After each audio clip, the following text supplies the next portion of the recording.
You're listening to Portal's podcast, an extension of the Emergence Creative Space.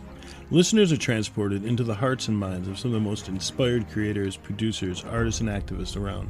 Portals is a platform and a spotlight on people, organizations, businesses, and more who are the unsung heroes making a huge impact on the lives of others. My name is Scott Love, and I will be your host on this journey into the powerful world of intention and conscious creation. I am an activist, an entrepreneur, and a visionary. Over the years, I've made some incredible relationships with a lot of truly epic people. Many have helped inspire me and have guided me on my journey.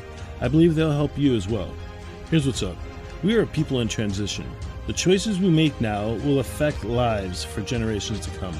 Our choices will be our legacy. I want Portal's podcast to be a go-to resource for those who are searching for solutions and to help us move us all forward. Thanks for being here. All right, let's get inspired.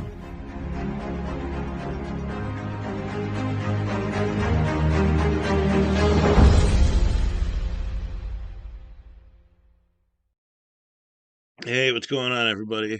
Thank you for being here. This is Portal's podcast, an extension of the Emergence Creative Space, and my name is Scott Love. I am the founder of Emergence Creative Space, and I'm also, I put parties together for people, such as the 3 days of light gathering.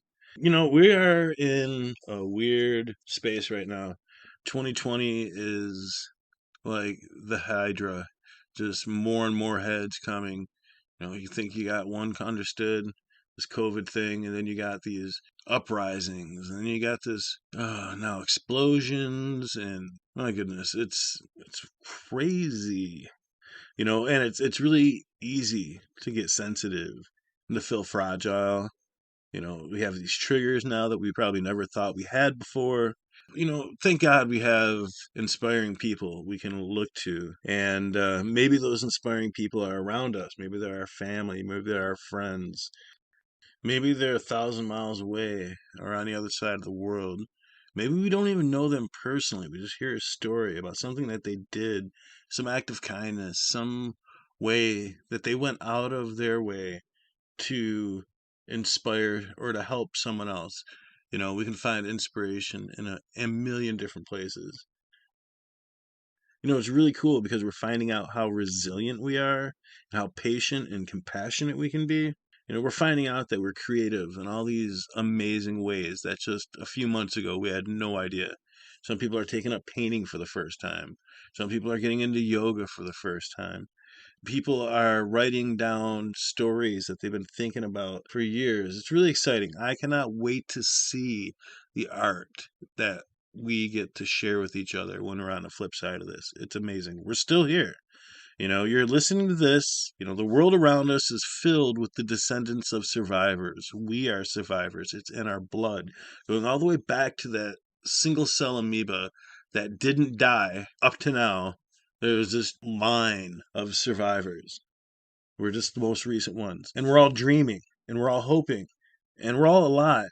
And we're trying to be better than we were yesterday, which was already a little difficult before the pandemic. Now we have social uprisings, insane political elections, and just to say hello to our friends on social media, we have to swim through like a billion conspiracy theories. You know, hopefully we don't get into an argument, because then our day's blown. We have this stupid thread that we have to comment on every 5 minutes. Our phone goes ding, and we're like, what is that? Okay, maybe it's not that insane, but sometimes it feels like it. So, the good news is there is a flip side, and there are amazing, inspiring people around us and in our lives. Today, I had the opportunity to experience it on a phone call. And I know I sound a little tired right now. It's because I am tired. It's because I just spent hours editing through our 3-hour-long conversation because I wanted it to be perfect. And I don't know if it came out to be perfect, but it definitely does a great job of sharing this amazing, vibrant being with you. So here you go. She's the founder of Spiral Root Sanctuary. She's a professional touring vocalist. She's an herbalist. And check this out. She's the traveling tea lounge host extraordinaire.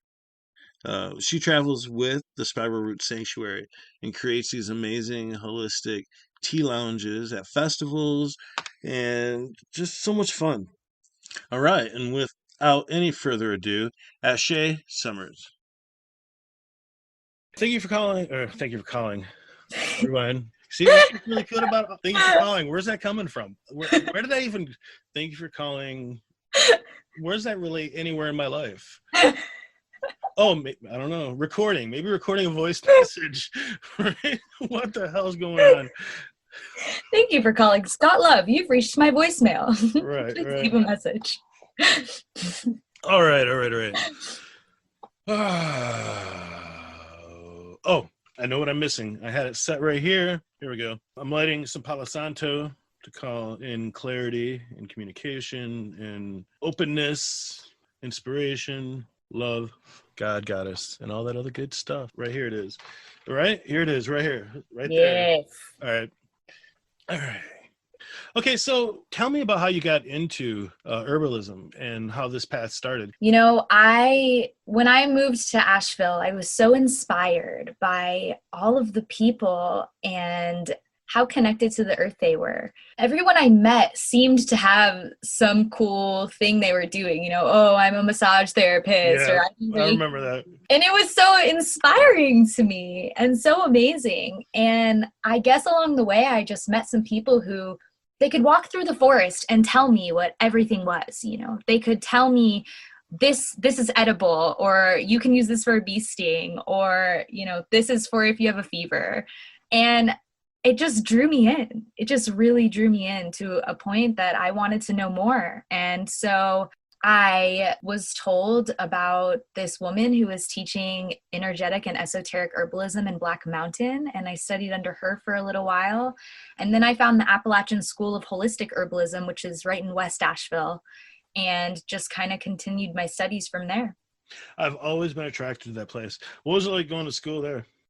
It was awesome. I mean, half of class was deep in the forest. We would meet in the classroom, and there were always different teachers every time. So it was always really interesting. You would hear different people's perspectives, and I got to connect with people who were on the same page as me. All of the people taking the classes became my friends, and it was really inspiring. That's really cool. Really cool. And I like the idea of there being like rotating teachers, like you mentioned, because you get to see different perspectives, you get to hear different philosophies. How long was the program you're in? That program was only 6 months long. I wish it was longer. And then I went on to take a flower essence class there, which was another 6 months. And then from there, I just continued my studies and just bought all the books and Nice. Just started talking to other herbalists in town and just working the magic kind of just in my own kitchen and in the forest. That's beautiful. There's something so compelling to me about, and I know I'm not the only one, about natural remedies. And I'm going to rephrase that because I sound like there's something so cool about natural remedies. All right. I've always been really interested in holistic healing and natural remedies. When I was a little kid, this is my first introduction to holistic healing. Ready for this? Mm-hmm. When I was a little kid, probably about 7 or 8, I was a spaz, man. I was a spaz up until about 21. 41, but anyhow, I was a little kid and I was on Ritalin. No, I was on this medication called Silert, which was the precursor for Ritalin. And then they switched me to Ritalin, and then they tried to up my dosage. And my mom started getting leery about it. And so she had a conversation with the doctor, like a regular doctor. And this is pretty sweet. I don't know if he would give the same advice today, but the doctor said, I'm going to tell you something, Ida. Ida was my mom's name. If he gets to the point where you think he needs medication, give him half a cup of coffee. And so my mom did. And every morning before school, I would have half a cup of coffee. And I wouldn't say it did the exact same things as shoving a bunch of meth down my throat would have, but it was a healthy alternative, right? Yeah. And I do remember it helped me quite a bit. But I don't remember much about 7 years old. I just remember when I would take the medication, I remember feeling that something is wrong with me and this is fixing me, which I felt fucked up. And that was something that lingered with me for a long time. So, the psychological effects of Western medicine, we always talk about addiction and we always talk about big pharma, But as the person taking the pills, it always feels like something's wrong with me and I need to fix myself. And so that was my introduction to natural healing. I didn't know it was natural healing then, but looking back, I see that it actually was a natural alternative to a really messed up chemical. Oh my goodness, what a weird world we're in right now, huh? Definitely. Yeah. You doing all right with all this? What are you doing to keep yourself busy? Yeah, I feel like my life has been just full throttle this season with keeping up with the garden and with focusing on my business, growing plants, growing herbs for my business. I feel like I have not had a lack of time this whole this Nice. whole quarantine period. Yeah. Now, did you start quarantine? Like, when did you start your quarantine? Like, for me, I started it on March 13th. Day 45 said that there's a national emergency. And so I live with somebody who has MS. So I took that as a sign for me to just stop working. I'm glad I did. Did you start right around then too, or when did you start your quarantine? Yeah, it was definitely sometime in March. I wish I could remember exact dates, but time is so weird. Right. Yeah, it was in March though. North Carolina declared it sometime around that time. Yeah. Have there been a lot of changes with your business or with the way you have to do things? There's definitely been big changes for myself and for my business during this time period. Normally in the summertime, I'm at festivals and events all summer long, all spring through autumn, really, Right. and vending our tea lounge that we do. We set up a tea lounge and we serve hand roasted coffee and herbal teas that I blend myself and vend. With that has come a loss of a lot of our income that we Right. rely on for the wintertime. So that's been a huge thing I've had to figure out, as well as the shops my products are for sale in were closed for a really long time. Have you done anything to adjust to try and, accommodate that loss? I have. I finally launched our own domain name, spiralrootsanctuary.com, which I'm really excited about. It was coming, a long time coming, Nice. to say the least. Yeah, I checked it out. That site looks clean. It looks sharp. And one of the first things that jumped at me is, you see, I have this vape. I've had to struggle with nicotine and tobacco. And so when I was checking out your website and I saw that you have tobacco-less smoke products, what do you call them? Herbal smoking blends. Herbal smoking blend. So I'm going to order a couple of those tonight when we get off. I know that I've had some herbal blends before. What goes in those smoking blends? Oh man. Well, I have two different flavors and mostly a lot of lung nourishing herbs, actually, such as mullein and red raspberry, coltsfoot leaf. And then there's different things in both blends, but one of them is more a lavender flavor profile and the other one is more a mint and rose flavor profile. So on both levels, both of them are really relaxing. They're both good for the nervous system. They're not going to like clonk you out and make you pass out, but they're definitely both relaxing herbs. Very good. Very good. You said that was rose and mint together? Yeah. Dude, that sounds yummy. What's the price on those? I've got tins that are $6 and I've got bags that are $8. Nice. That's not bad at all. It's like cheaper than tobacco. Yeah, actually, I have a lot of people who have been using it for quitting smoking, and so they want a huge amount. And Right. so I've actually started selling pounds of it as well. So you can Sweet. also order pounds of it on my website. Very good. And then I saw the burning bundles, and any of the listeners who are into herbal remedies or self-care products that come from a holistic, conscious place, please check out spiralrootsanctuary.com. That's amazing. So I've heard, and I'm not sure how accurate this is, that there is a whole species or subspecies in Appalachia for every person living in Appalachia, all the way from New England and Pennsylvania, going all the way down to where does Appalachia end? Does it end in Georgia? Yeah, the Appalachian Trail ends in Georgia, in North Georgia. So what do you mean? What do you mean by subspecies? What are you talking about? So they're like, for every single person that's living in those mountains, that whole mountain range, for every single individual person, there is a whole species of flora or fauna in those mountains. So there's like a kind of fern for me, not for me, but you know what I mean? Yeah. And for you, there's a butterfly or whatever. Yeah. Right. I'm not surprised at all about that. I was told in herbalism school that Appalachia has 95% of, I think it's North America's, just North America's herbal medicinal plants. Wow. Yeah. It just blows my mind. Well, I mean, when I stop to think about it, it doesn't really blow my mind.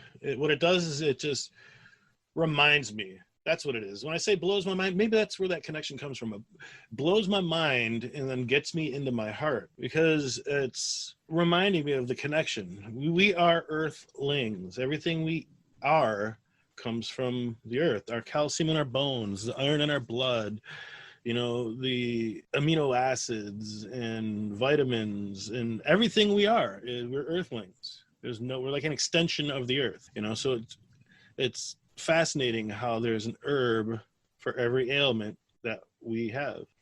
Yeah. As long as I've known you, which, by the way, a little bit of background, we've known each other for probably about 6 years. We met in Asheville, and when I was producing a festival there, 3 days of light gathering. Were you at the first one, or was it the second one? The one that it was the second. All right, and you were performing. Mm-hmm. And did you have the vision or the idea for what you're doing now? I was in herbalism school, but I had no idea I was going to start a business. Actually, 3 Days of Light was one of the first music festivals I ever played at as a musician. Nice. Yeah. Oh my goodness, 3D. It still is. I'm excited about the next vision of it, the next level. We had something really special planned for this year. I'm kind of bummed out that I'm very bummed out that COVID happened, and that's how it affected me. Personally, I was working a full-time job as a cook. I had just gotten a raise, my second raise in just a couple months. And I was right a mile from my house so I can get back and forth. I was working on 3 Days of Light Gathering with a group of people. In fact, you and I were talking about it. You were going to bring Spiral Roots to 3DL this year. We were, yeah. Yeah, we're going to just set up this really badass tea lounge, and we're going to hook it up and turn it into something just epic, which you always do. You always bring something epic. Thank you.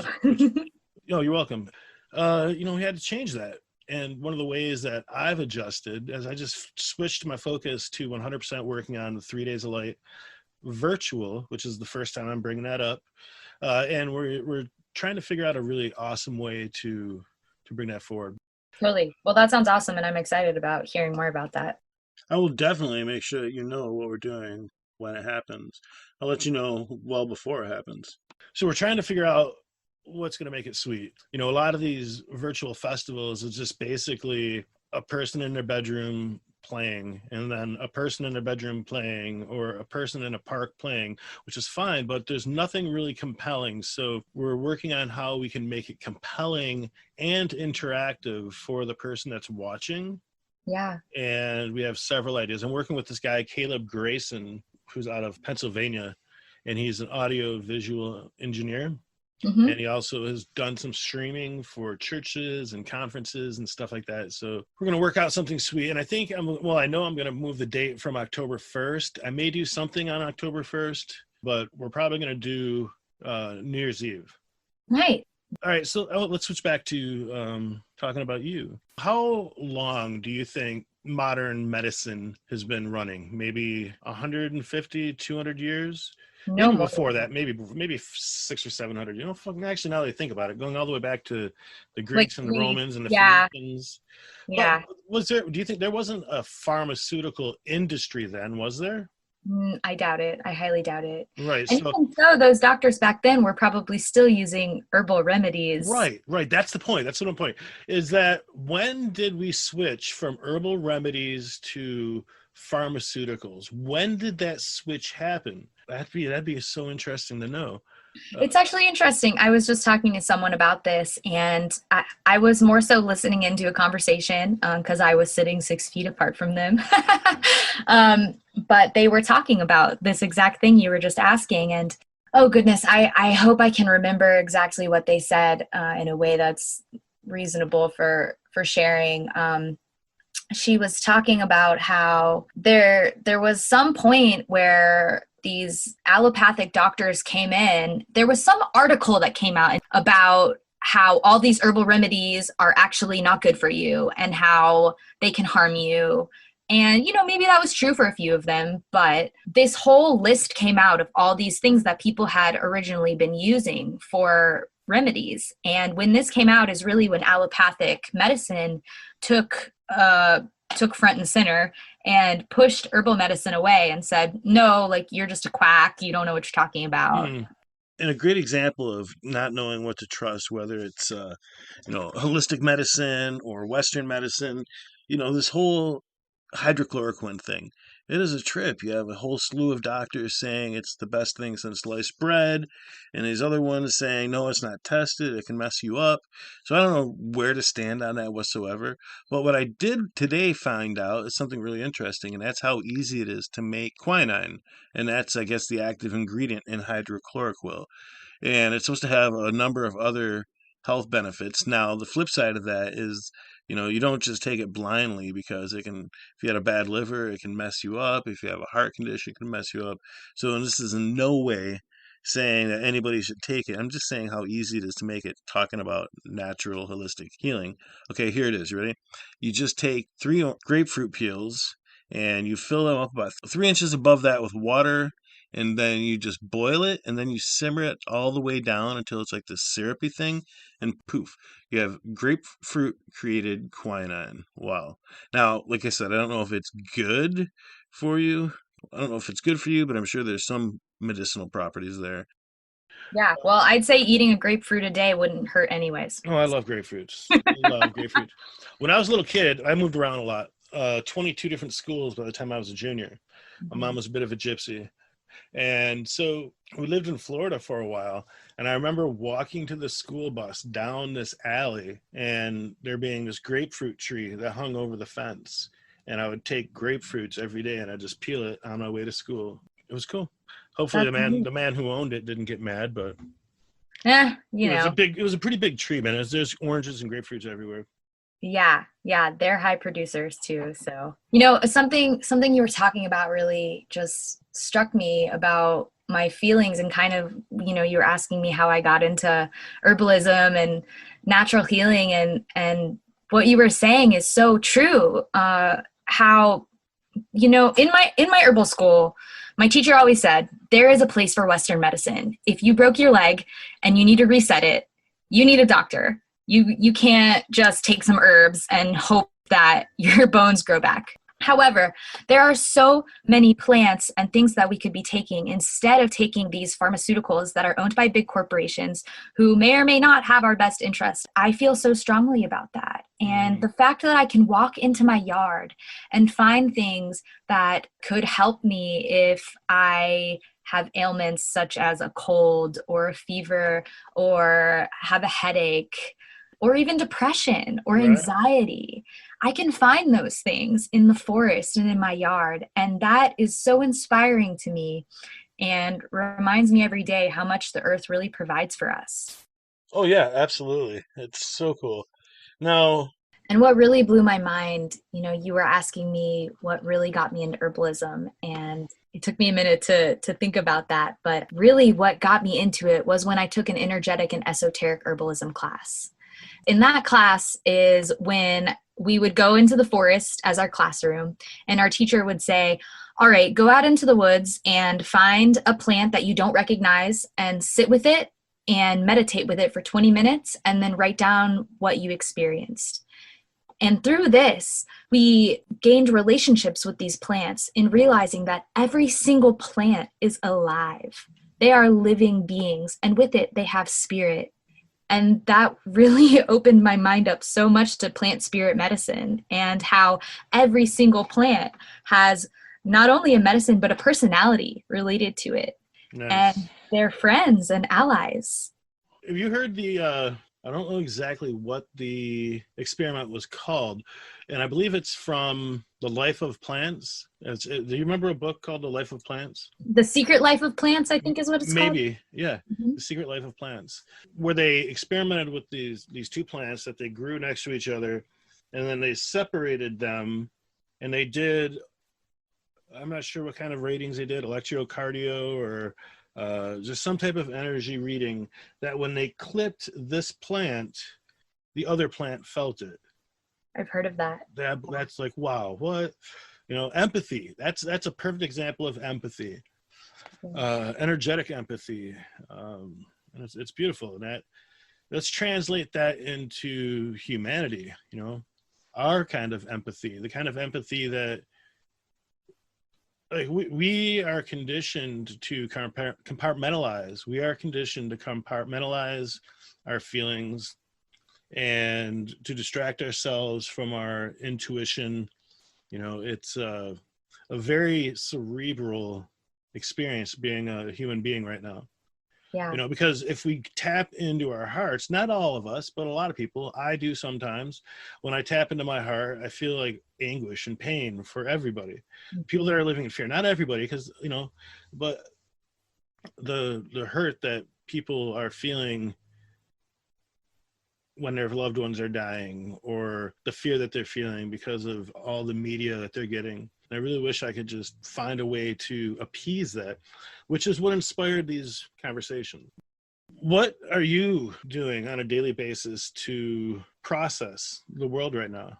Yeah, for me, it always goes back to plants. It goes back to what we were just talking about, how the world is so confusing right now and no one really knows what's happening. And so many people are suffering and feeling like I have friends and allies that aren't human that can help me, taking my Milky Oats for anxiety, taking Skull Cap to help me sleep at night.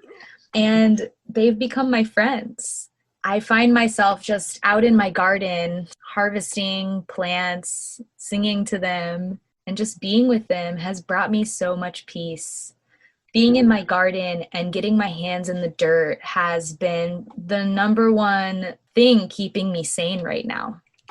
Just listening to you say it the way you just said it brought me ease. Feeling your passion and your love and your connection to your garden and these plants.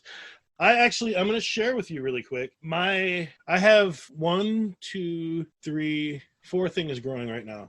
And this is my first time really planting anything.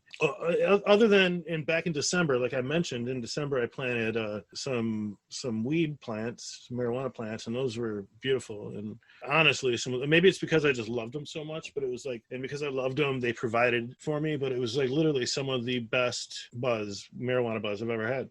Because you put your energy into it, because you put your heart into it, Yeah, and thank you. Yes, and because I got sick a couple times. I didn't know what I was doing. YouTube videos. So here's what's up. I remember my mom showing me how to sprout weed plants when I was little, right? Or watching her do it, and with the paper towel and sticking it in a plastic bag and putting it under the sink, and then they sprout. And so I did that with 4 seeds. Oh no, I did that with 6 seeds. 4 of them sprouted. 2 of those 4 survived past 2 weeks, but those 2 kept growing and growing and growing until they stopped growing. And I realized I didn't have a good enough light. So I went and I invested and I got the light, and then it was growing and growing and growing. Then they stopped growing. And then I realized, oh, they're root bound. So then I put them in a different plant, and then they started growing and growing and growing. And then that moment of truth came where you look and you say, okay, are those seeds or are those little hairs growing out of there? And Right. we're blessed. Both of them were females. So I was like, yay. And then they started budding, and it was like such a beautiful moment. The fact that you could do that with your mom is like so cool. Right? That's rare. That's real cool. Right. Well, my mom was a trip. My mom was really cool. But so then when these plants grow and you smoke them, it felt like it was a part of me. It was a beautiful thing. Right now I have a plant growing that is a clone of one of the plants that I grew before. I cloned it. I think there was like 8 clones and only 1 survived, but this one is growing like beautiful. So I'm really excited. I have spaghetti squash growing outside, and this thing is just blowing up. I cut a spaghetti squash in half, and about a dozen of the seeds were already sprouting. Wow. So inside this thing. Yeah. So I took some of those and I put them just like I did. I don't know if this is good or bad, but I did. They're already sprouting. I probably shouldn't have, but I put them in a plastic bag. I put them under the sink, and I just wanted to experiment with that. But I also took some of them and I put them right in the earth. Yeah. And the ones that right in the earth just exploded. They're like huge.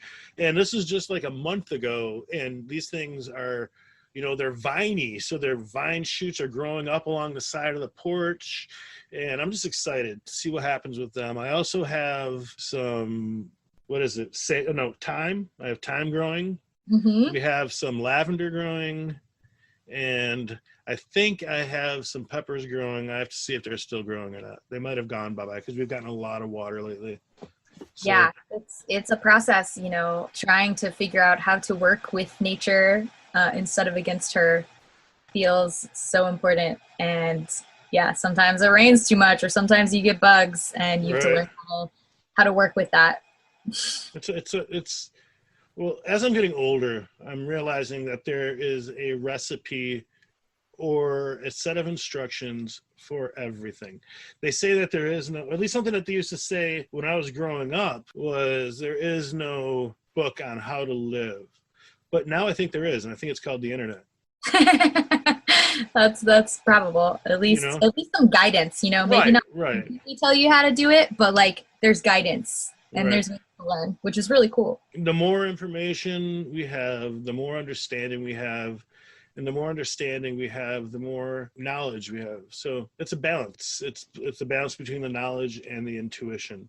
So I Yeah. think one of the things that is unfortunate is how far we've moved as a society, as a community, away from the intuitive nature and getting into the left brain, the technical, the linear, the yeah, man. And what's just really cool about what you're doing with the herbalism and the getting out there and connecting with people at festivals is that you are keeping that intuitive medicine, that earth medicine, that feminine medicine in the hearts, and you're bringing awareness to it. And it's awesome. Thank you. Yeah, I feel like we need balance in all things. And, the feminine energy of the world has really been shoved to the side. And know the medicinal properties of plants and sing to them and Sing to ask them. for their permission when you want to pick them, because they're living beings too.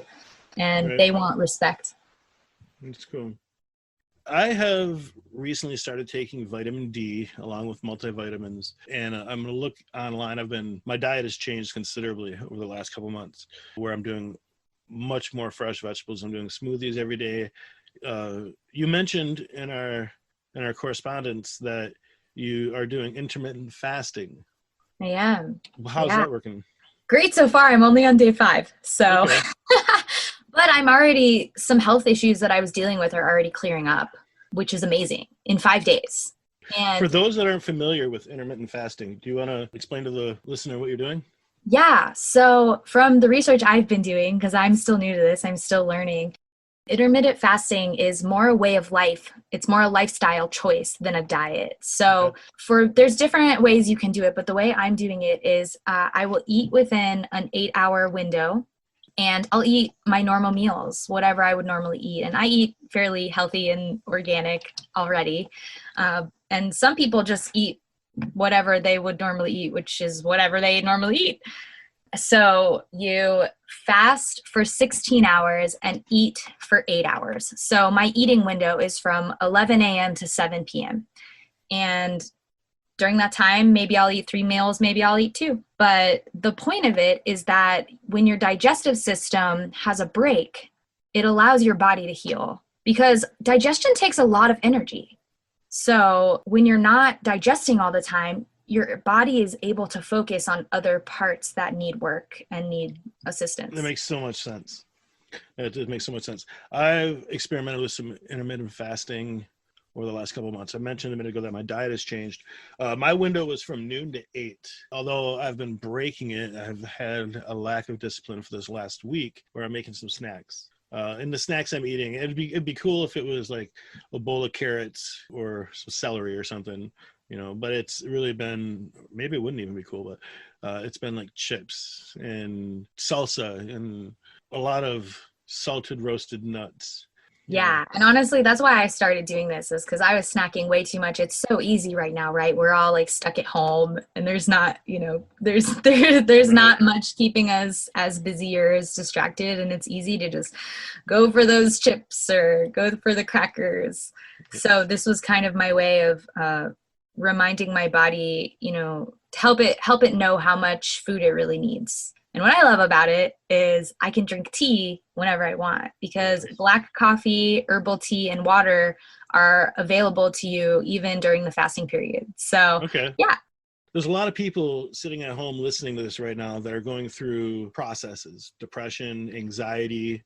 Are there any herbal natural remedies that you could suggest to somebody to help get through these times? Plenty. Yeah. And I'll start off by saying, if there's anybody going through these issues, please contact a medical professional. However, there are many herbs that people can use to help with stress and anxiety.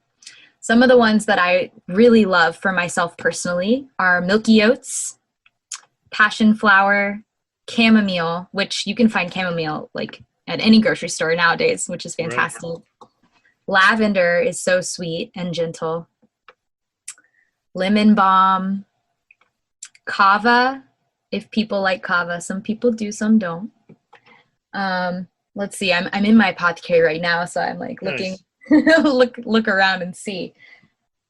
Oh, what else? The first one that really comes to mind are milky oats. I want to know what's up with milky oats. Right, milky oats are awesome, which are so wonderful as a nervous system support. They're one of my go-tos when I'm feeling anxiety and my nervous system is feeling totally out of whack and I feel kind of adrenal fatigue. Milky oats is my number one. Nice. So there's also chamomile, which is so fantastic because you can find it pretty much anywhere nowadays. You can like go to any grocery store and get chamomile tea. Right. And chamomile is so wonderful for just relaxation. It's really gentle. I really love it because you can give it to children and the elderly, as long as, they're not, some people are allergic to chamomile, so you do have to be careful. Most people can take it. Another one that I love is lavender, which is so good for helping you sleep. I'm sure most people nowadays have heard about like lavender before bedtime, and it's true. It's so nice and gentle for the nervous system as well. There's also lemon balm, which on top of being really good, just relaxing, it's also an antiviral. So that's a really fantastic herb That to is take. awesome. Yeah. You know what I like saying? I like saying balm. I just like Balm? saying balm, like it's a balm, like it's a. I don't know why. I always have like lemon balm. That's like when I was in herbalism school and we were learning how to make salves. And Salves. I say salve, but some people just say salve, but it's spelled SALVE. Right. Yeah. I was like, what? Nice. Salve. Got some of that salve? What? Salve. Right. Very good.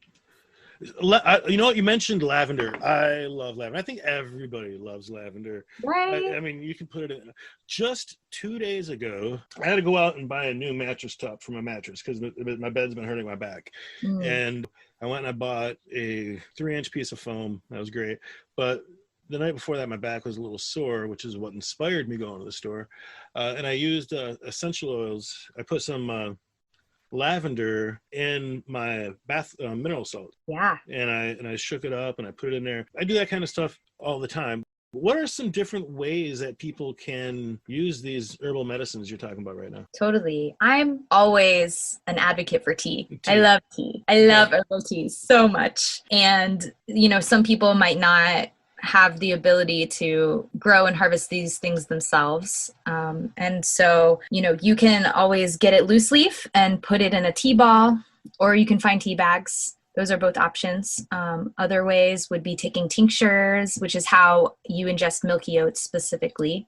Because milky oats, it's the oat plant. It's so special, right? So it's actually like where you get oatmeal. So who'd have thunk, right? That the oatmeal plant is so special.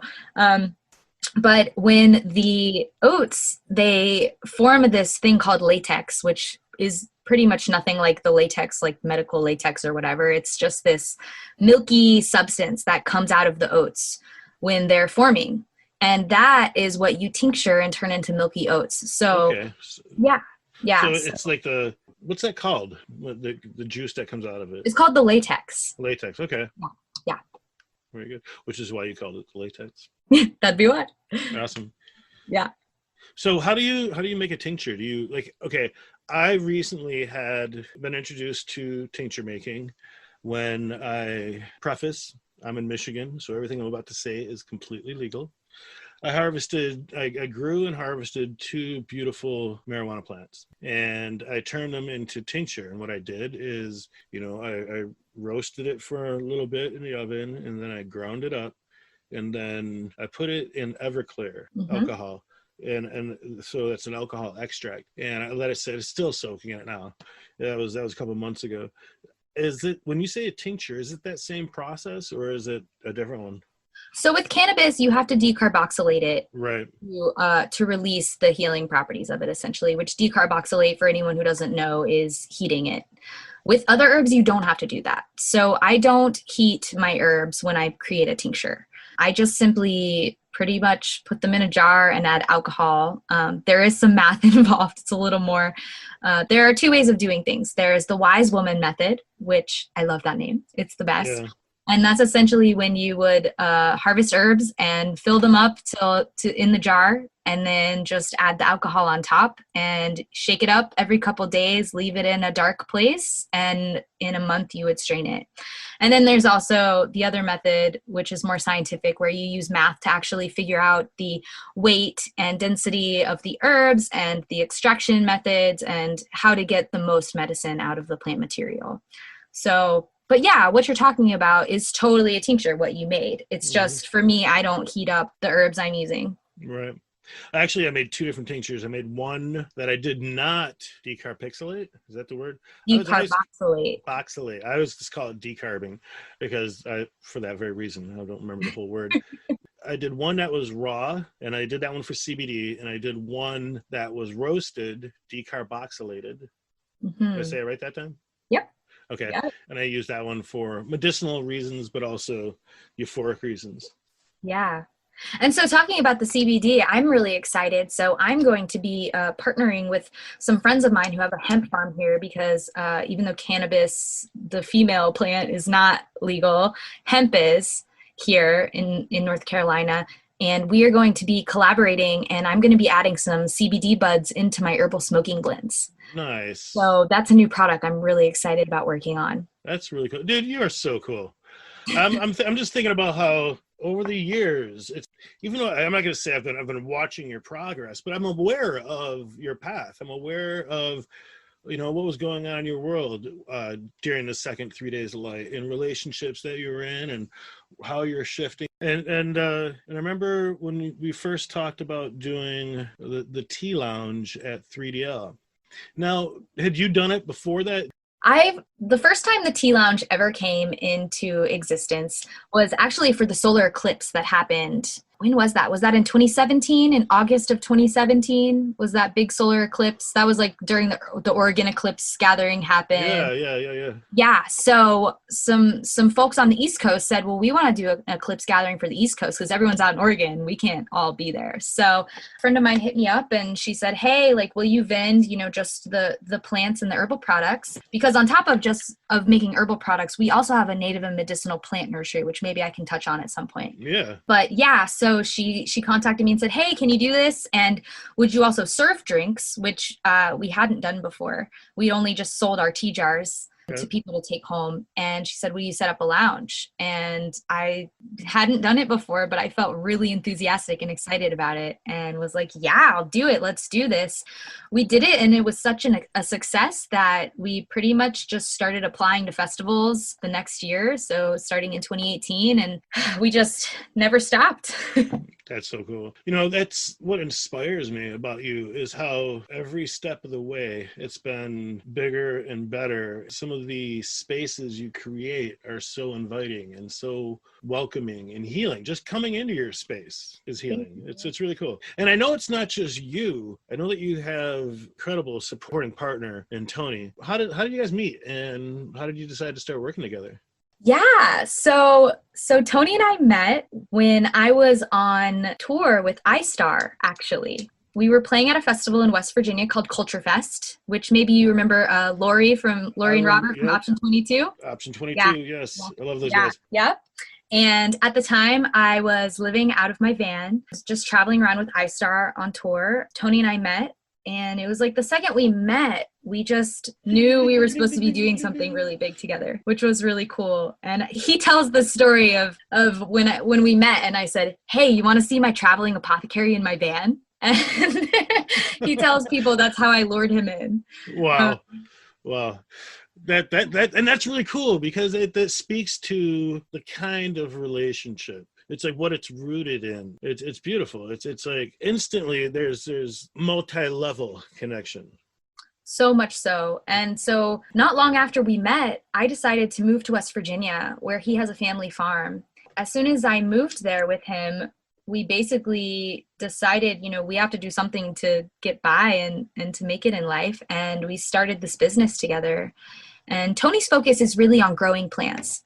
He is Okay. a huge, huge, huge advocate for native plants and for ecological restoration with native plants. And so his part of what we do is growing. And he, at this point, now has an amazing, beautiful nursery here in Mars Hill where we live. And A professional nursery or one that you use personally? no, it's a certified nursery. Our plants are for sale. People can make appointments and come see what we have. Fantastic. Yeah, yeah, it's great. It's been a long time coming. He's worked so hard to get to this point, and I'm really, really proud of him. We finally had what are they, the USDA guy come out and check everything out and get certified. So, That is so cool. yeah, yeah, it's really great. How does So somebody find out more information? his nursery is called Dancing Nettle Nursery, and he's actually working on a Facebook page for it this week. So that'll be up soon. Very cool. Dancing Nettle. Dancing Nettle That's Nursery. awesome. Yeah. Very good. So yeah, we just the moment we met, we were so just on the same page with what we wanted to be doing. We knew we wanted to live sustainably. We knew that we wanted to be health conscious, and we also knew we wanted to teach people. It's a really big part of what we do. We're not just doing this for ourselves. We want to get this medicine out to the people. We want to teach people that the things in their backyards are valuable. And especially Tony, coming from West Virginia, where the land has been so abused, and a part of that is because the people don't realize the value in the forests in their backyard, in the water in their yard. It's a huge mission of ours to help people remember. And I say remember because we're not teaching people things that they didn't know. We all know this. We all know Right. how valuable the earth is, that we're all connected to it, that we need it. We just have to help people remember. And so that's a really big part of what our mission is. That's very cool. That's where the idea of campaigns come in. Information around a specific item, topic, or concern, and sharing that information with as many people as possible, which is what you're doing when you're going out into these festivals, when you're doing these podcasts, you're sharing this information. So it's happening right now in real life, and it's fantastic. So you've done all this work. You have your website going, you're filling orders for all these amazing products on your website. So what I'm really looking forward to is that CBD smoke blend you're talking about. Now I imagine it's probably going to be about 90 days for you to test it and put it on the website. Yeah, yeah, I would say look around that time frame to see it up. Very good. And all these things that we were mentioning, these teas, for the lavender and the milky oats and all that stuff, those are in blends for products you have on your website right now? A few of them, yeah. So Okay. the list that we had listed earlier about a lot of anti-anxiety herbs, a lot of those can be found in my Rest Easy tea, which is one of my biggest sellers. Okay. Wonderful to take if you're just feeling really stressed out, you need to just chill, great before bed, hence its name. Right. So that's really fantastic. And along with that, I have all sorts of other products, including an herbal bath soak. I have the burning wands you had talked about, which are my alternative sage wands that I've created from hand harvested herbs on our property. I have salves.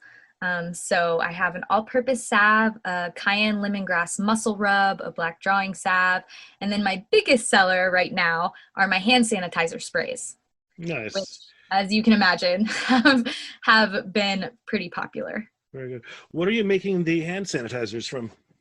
So the hand sanitizers, I'm using a high-grade alcohol and different blends of essential oils that are antibacterial and antiviral.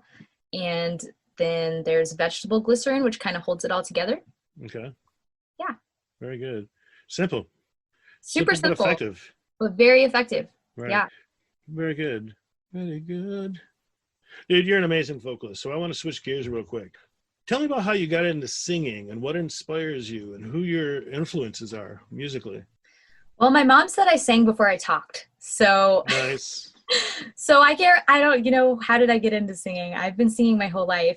I'm grateful that I had a family who encouraged it. And so I was in singing lessons when I was 5 and was actually in the Georgia Regional Girls Choir when I was a teenager and got to do things like sing the national anthem at the Braves games in Atlanta. Nice, dude. How cool is that? Yeah, it was a lot of fun. And, it's always been a huge part of my life. Wait, how old were you when you did that? I was probably between the ages of 12 and 13.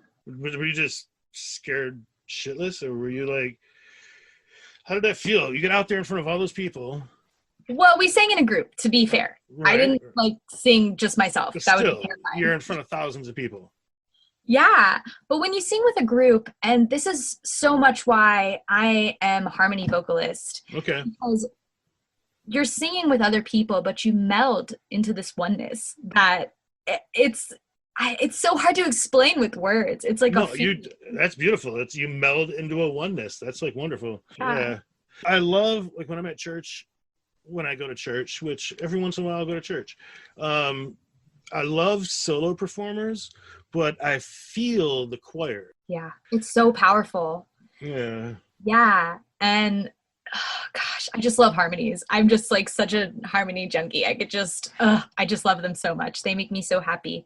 You were asking me about who, some of my biggest influences are musically, and the number one group that comes to mind are Rising Appalachia. Very Those good. sisters have just inspired me so much. And not only with their music, but also just who they are. They're activists, they're herbalists. They're amazing. They're so powerful. And Very I'm powerful. very inspired by them. There's a lot of artists that I can listen to, and there's at least one or two tracks that I don't like on their whole album. And every single thing I've heard from Rising Appalachia, I was first introduced to them through Human Experiences mix Right. a while ago. Then that just turned me on to them. But I've never heard a song that I don't feel or like. It's beautiful. It's good. It's powerful. It is. Yeah, there's some powerhouses for sure. And clearly my favorite song is Medicine, because of course. Right.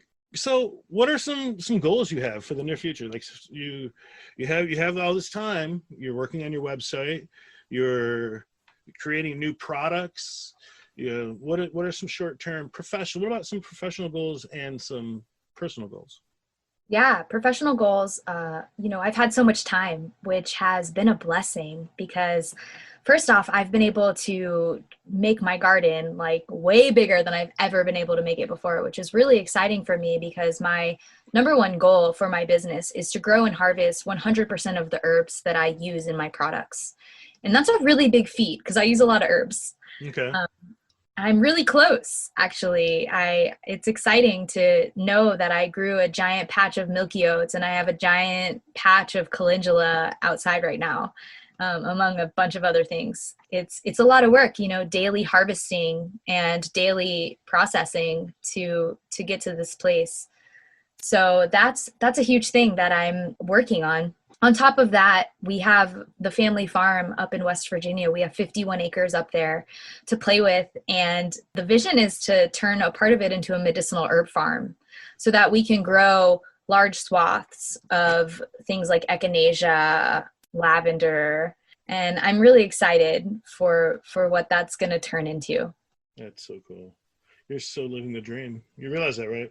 You I pinch get yourself? You ever pinch yourself? Be like, hey, wait a minute. I do. Yeah. Sometimes it's like, wow, I feel really blessed. I think about all the people who've been stuck in apartments during this time, and I really feel for them. And yeah, I can't imagine. It's a good life. It's not always easy. It's Right. definitely not easy having a small business right now, but just getting to be outside in my garden every day and to be harvesting things and be like, wow, this is what I do for a living is really exciting. You know, what are some of the small choices that you look back, or maybe big choices, looking back in the last 10 years of your life? What are some of the big choices that you have made that help put you in the situation you're in? Like, I guess from the perspective of someone who's listening and is inspired and wants to get into either herbalism or whatever it is their vision is. Doesn't have to be herbalism. What were some of the things that you did that kept you on track during this process? Yeah, so that's a big question. I feel really excited to answer it, though. It's going to be different for everyone, right? I'm not going to tell everyone to move to Western North Carolina because that might not be everyone's calling. Right. But for me, I think the biggest thing was trusting. I knew I needed to be somewhere. I knew when I lived in Atlanta that the city life was no longer serving me. And I knew that I needed to do something different. I moved to Asheville at the ripe age of 18, knowing no one, didn't even have a car. I Wow. didn't have a plan. My family thought I was insane. And I was called. I was called to these mountains. So for someone listening who's like, what do you do? Follow your heart. What do you love? What really brings you passion? And then follow that trail, because that's what I did. I always have loved nature. I was blessed enough, even though I grew up in the suburbs outside of Atlanta, to have the Chattahoochee River in my backyard. And I really feel like those woods changed my life.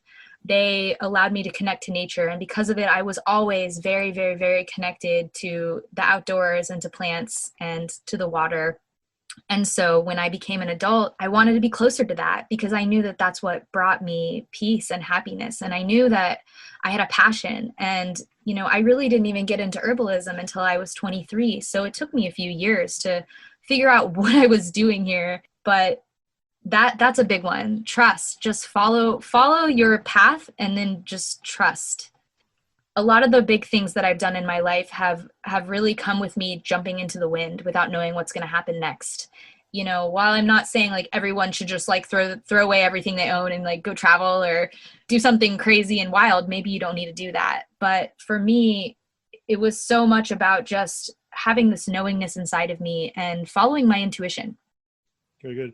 Was once you discovered herbalism, was it bam, yes, that's what it is? Or was it more like wading into the waters? It was definitely a wading into the waters. I started with just making herbal products for myself, playing around with that, and, started a little apothecary in the community house I lived in at the time. Then I started making products with my friends, and then I started giving them as gifts for Christmas or for birthdays. It kind of grew from there, people started really being like, oh, like, I really, really, really loved that lotion you made me last year. Can you make me more? And from there, it became something that I spread out among more people. That's awesome. So it was organic. It wasn't like you forced yourself into it. There's a lot going on right now. COVID's tripping people up. The uprising, the anxiety that society is feeling. I'm not trying to paint a really scary story here, but I'm noticing that there's a lot of positive stories coming out of this. Twists, silver lining, things that It's like a pivot point for society, where we get to check ourselves and really, you know, the purpose of the 2020 vision gathering that I was going to put on this year, it's fucking mind-blowing, Ashe, because check it out. The whole purpose was day one was going to be about pause and reflection. Day Mhm. two was going to be about personal inventory. And day three was about launching into the new world that we want to create for ourselves. That was the theme for the 2020 Vision Gathering. And all the workshops on day one, day two, day three, we're going to be in accordance to that model. Yeah. And that, we don't have to be at a festival for that, because it's happening in our life right It is. now. We have to stop and we have to say, wow, what kind of choices are we making? You know, and I guarantee that all these people on the extreme right wing, the extreme left wing, they're both evaluating their perspectives. They still might be, you know, staunch supporters of this ideal or that ideal, but I feel like that's starting to wither away. And I think people are starting to, there's no doubt the media is twisted. There's no doubt that pharma's twisted. I mean, every single day the headlines are on both MSM and alternative media is, it's very clear. Politicians are doing, I think, more clear than ever, some funky shit. Yeah. The big pharma is doing funky stuff. Agriculture is doing funky stuff. And so, not to go off on a weird tangent, there is also this really cool sense of community now. The separation between ourselves and that entity is one of the biggest silver linings that I see. It's becoming very clear. So what are some of the silver linings that you feel are happening in your life? Do you see silver linings in any of this right now?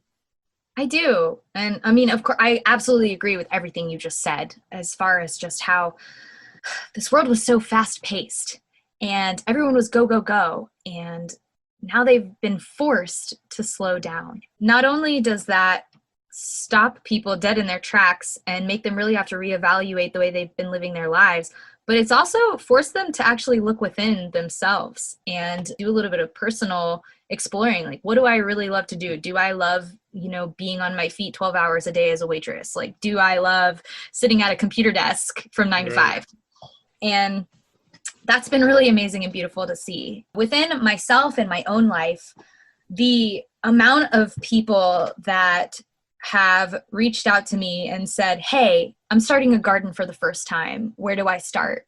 Nice. Has been so amazing and so inspiring. And I think people are really starting to realize what's important when it comes to self-reliance. I think that there was a huge scare. You know, we weren't sure if grocery stores were going to shut down. We weren't sure for a second how long we were going to be stuck in our houses. And I think people really were like, oh my God, I need to start growing food. I need to make sure I have clean water. You know, I need to make sure that like I have these things. For me, it was, I need to make sure I have all the medicines. You know, I started making all these lung nourishing tinctures as soon as this happened, because I was like, people might need this. So it's been so inspiring to just see how many more people who maybe have never done this before are starting to wade in the water. People who are starting to get into natural health and healing are saying, hey, what herbs can I use for this tea if something goes down? Or how can I keep my immune system in shape? Nice. How can they keep their immune system in shape? There's all sorts of stuff you can do. I really appreciated that you talked earlier about taking vitamin D. I think that's really important. And also vitamin C right now is a really big thing. There's a lot of research being done about high dosing on vitamin C, especially if you're feeling unwell, that I really urge people to look into. There's been some amazing results with that. As far as herbs, oh man, there's a lot of immune boosting herbs. I really love medicinal mushrooms so much. I love like chaga and reishi mushrooms, turkey tail. Right now I'm taking the Paul Stamets like Myco Balance immune boosting medicinal mushroom powder, and that's been really great for me personally. I love elderberry. I know that there's been a lot of stuff going around lately with this whole COVID thing. People are saying, oh, elderberry is good for you. Elderberry is not good for you. And I've been doing a lot of personal research about this. Have you heard about this? About the elderberry thing? I bought some elderberry concentrate 2 weeks ago. And it just so happened to be buy one get one free, and it's, according to the bottle, consciously harvested and a good product, and it's just concentrated elderberry syrup. I've been doing 1 tablespoon a day. Yeah. I love elderberry. I make an elderberry elixir with spiral root sanctuary and with a lot of other immune boosting herbs in it. But there was this thing going around the internet. That's why I was asking if you had heard about it, about elderberry not being good for coronavirus, saying that it could start a cytokine storm. A Which, cytokine storm? yeah, it's we'd have to do some research about what that actually means. It's basically like with coronavirus, your body starts to attack itself, and the cytokine storm, it's something about the cells like not recognizing that they're healing, and they're like your body attacks itself essentially is what it's saying. But my whole point of this, I guess, is I've done a lot of research, and from listening to a lot of really renowned herbalists like Seven Song, they're saying you would have to take so much elderberry for it to be a problem that there's really no point in worrying. Right. I'm not a doctor, so I'm not trying to say one way or another. But I will say I'm taking elderberry daily because it's good for your immune system, and I know that. Yeah. Just two points on that. I live with somebody who has MS, and we researched, and so what MS is it's exactly that. It's your body's immune system is fighting your body, and so any type of immune booster will fuck her up, right? Will mess her up. Any kind of immune booster is not good for her. So we looked it up, and she cannot take the elderberry. I get that, yeah. So I imagine that that's the same thing that they're worried about in regular people, that it's going to trigger our immune system. And maybe that's what it does. Maybe it triggers the immune system, and then when it doesn't need to be triggered, the way that I feel about it personally is like, if a person has been diagnosed with coronavirus, maybe don't take elderberry just in case, because there's not enough research. But if you're well and you want to keep your immune system just boosted, hell yeah, take elderberry. Okay, so after you're diagnosed, talk to your doctor about continuing elderberry. But until you do, you should probably stop. But before you're diagnosed, taking the elderberry might help prevent getting the corona in the first place. That's how I feel personally. Right. And I'm not a doctor, but that's what I'm personally doing for myself. I'm taking elderberry on a daily basis. Right. And I feel great. So I don't know, you know, other immune boosting herbs, just to go back, because you had asked a few, lemon balm is an antiviral. I love lemon balm. I've got a lemon balm glycerate going right now that I'm really excited about. Nice. What is a glycerate? So that is when it's like a tincture. So it's the same thing, but you use vegetable glycerin instead of alcohol.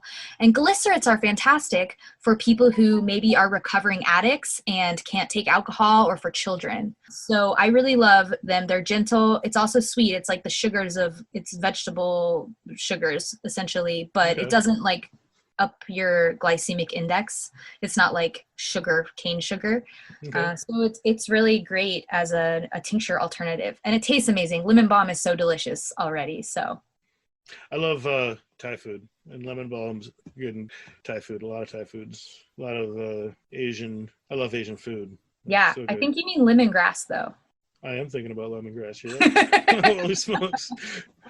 Well, that'd be weird. Lemon balm. Put some of that lemon balm in that soup, please. It probably worked too. It like tastes very similar. They smell similar, right? The lemon balm and the lemongrass smell the same. They do.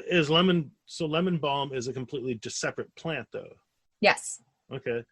Yep. Very good. See, I'm learning so much already. Yep. And just to throw it out there, both of those herbs in my products.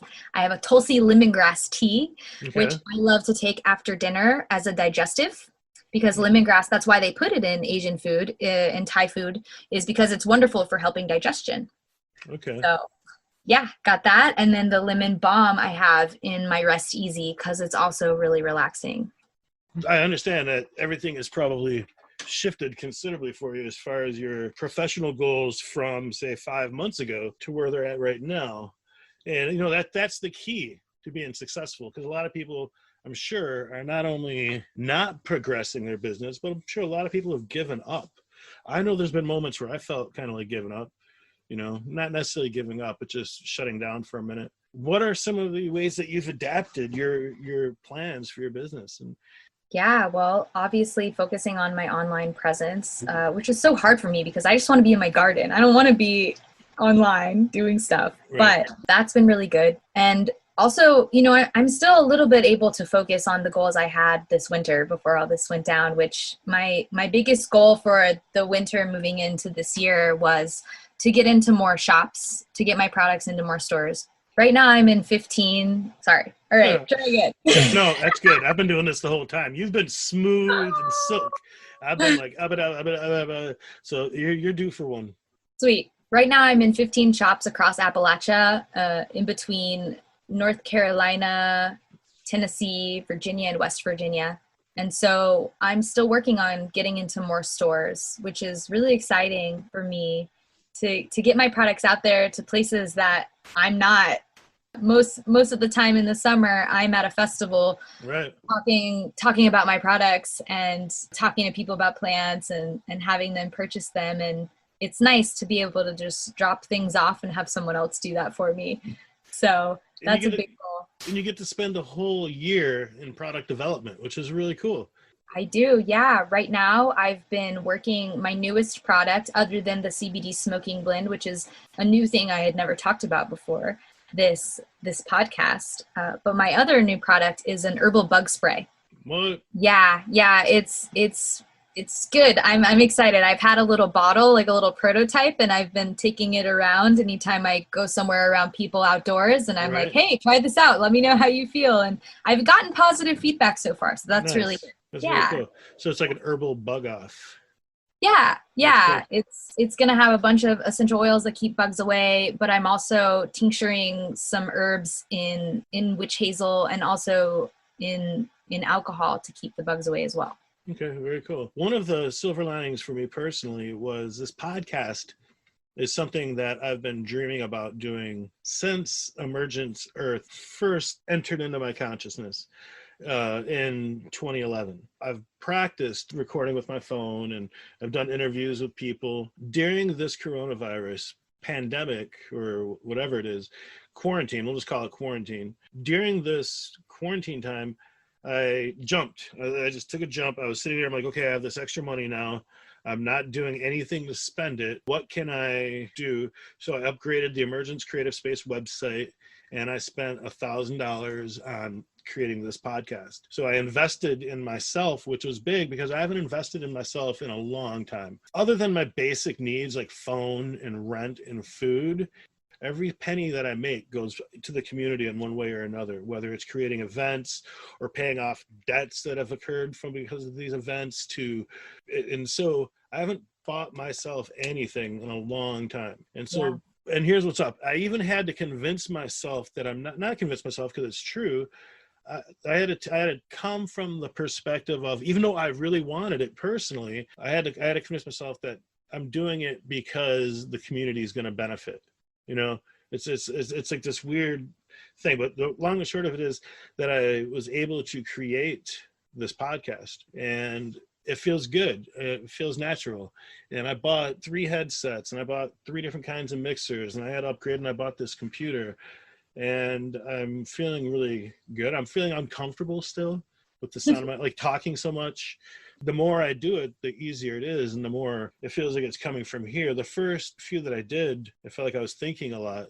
And this one, even though I'm not, which probably explains the pauses that I've had, of just sitting there, because when I'm thinking, I can always go, okay, there's 1, there's 2, there's 3. But when you're talking from your feelings, it's like, for me anyhow, I express myself, and then when it's done, it's done. There's no more expressing. And then I pause, and that's when thinking comes in. I'm like, okay, well, what can I talk about now?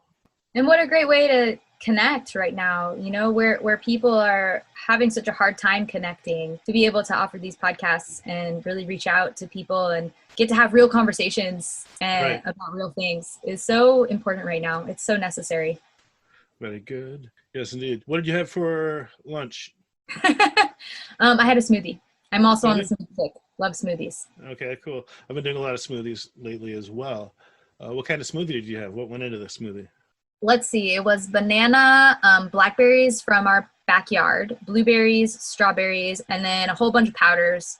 Maca, Eleuthero, the Paul Stamets Myco formula that I was talking about earlier, cacao powder, because I love cacao. Yeah. Yep. Yeah, Good stuff. very good. That sounds super good.